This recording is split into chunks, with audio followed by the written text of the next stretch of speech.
La parure, guide Maupassant, la situation initiale. C'était une de ces jolies et charmantes filles, née, comme par une erreur du destin, dans une famille d'employés.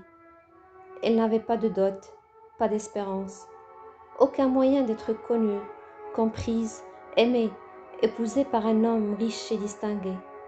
Elle se laissa marier avec un petit commis du ministère de l'Instruction publique.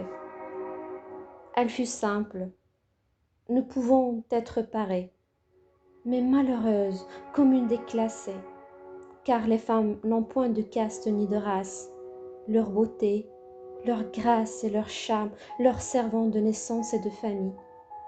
Leur finesse native, leur instinct d'élégance, leur souplesse d'esprit sont leur seule hiérarchie et font des filles du peuple les égales des plus grandes dames. Elles souffraient sans cesse, se sentant nées pour toutes les délicatesses et tous les luxes. Elle souffrait de la pauvreté de son logement, de la misère des murs, de l'usure des sièges, de la laideur des étoffes. Toutes ces choses dont une autre femme de sa caste ne se serait même pas aperçue, la torturaient et l'indignaient. La vue de la petite Bretonne qui faisait son humble ménage éveillait en elle des regrets désolés et des rêves éperdus.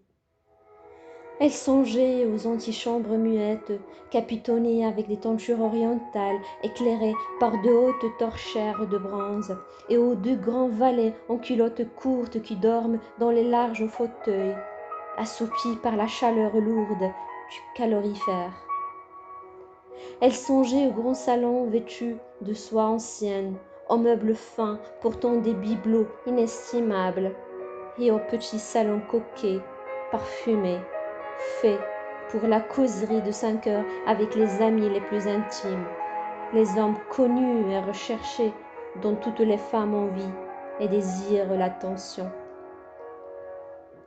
Quand elle s'asseyait pour dîner devant la table ronde couverte d'une nappe de 3 jours, en face de son mari qui découvrait la soupière en déclarant d'un air enchanté: « Ah, le bon pot-au-feu, je ne sais rien de meilleur que cela. » Elle songeait au dîner fin, aux argenteries reluisantes, aux tapisseries peuplant les murailles de personnages anciens et d'oiseaux étranges au milieu d'une forêt de féerie.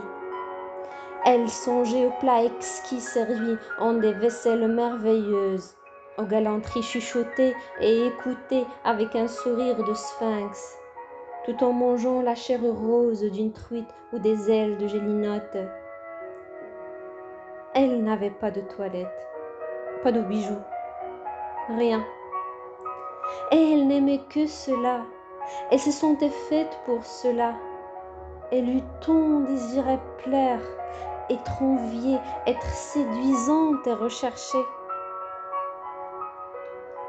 Elle avait une amie riche, une camarade de couvent qu'elle ne voulait plus aller voir, tant elle souffrait en revenant.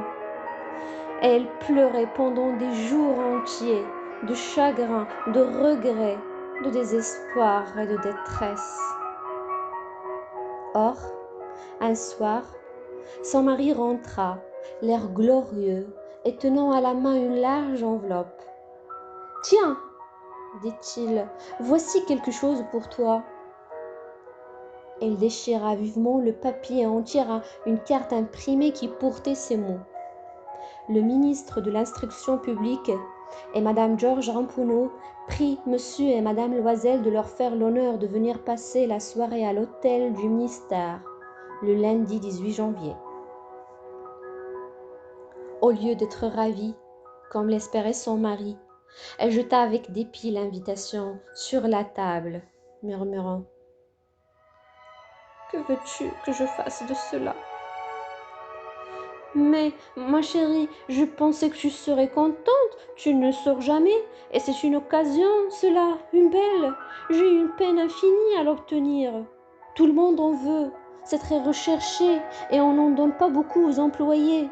Tu verras là tout le monde officiel. » Elle le regardait d'un œil irrité, et il déclara avec impatience: Que veux-tu que je me mette sur le dos pour aller là? Il n'y avait pas songé. Il balbutia: Mais la robe avec laquelle tu vas au théâtre, elle me semble très bien, à moi. Il se tut, stupéfait et perdu, en voyant que sa femme pleurait. De grosses larmes descendaient lentement des coins des yeux vers les coins de la bouche. Il bégaya: Qu'as-tu? Qu'as-tu? Mais, par un effort violent, elle avait dompté sa peine et elle répondit d'une voix calme en essuyant ses joues humides: Rien. Seulement, je n'ai pas de toilette et par conséquent, je ne peux aller à cette fête. Donne tes cartes à quelques collègues dont la femme sera mieux nippée que moi. Il était désolé. Il reprit: Voyons, Mathilde, combien cela coûterait-il une toilette convenable qui pourrait te servir encore en d'autres occasions? Quelque chose de très simple. Elle réfléchit quelques secondes, établissant ses comptes et songeant aussi à la somme qu'elle pouvait demander sans s'attirer un refus immédiat et une exclamation effarée du commis économe. Enfin, elle répondit en hésitant: Je ne sais pas au juste, mais il me semble qu'avec 400 francs, je pourrais y arriver. Il avait un peu pâli, car il réservait juste cette somme pour acheter un fusil et s'offrir des parties de chasse l'été suivant dans la plaine de Nanterre avec quelques amis qui allaient tirer des alouettes par là le dimanche. Il dit cependant: Soit, je te donne 400 francs, mais tâche d'avoir une belle robe. À suivre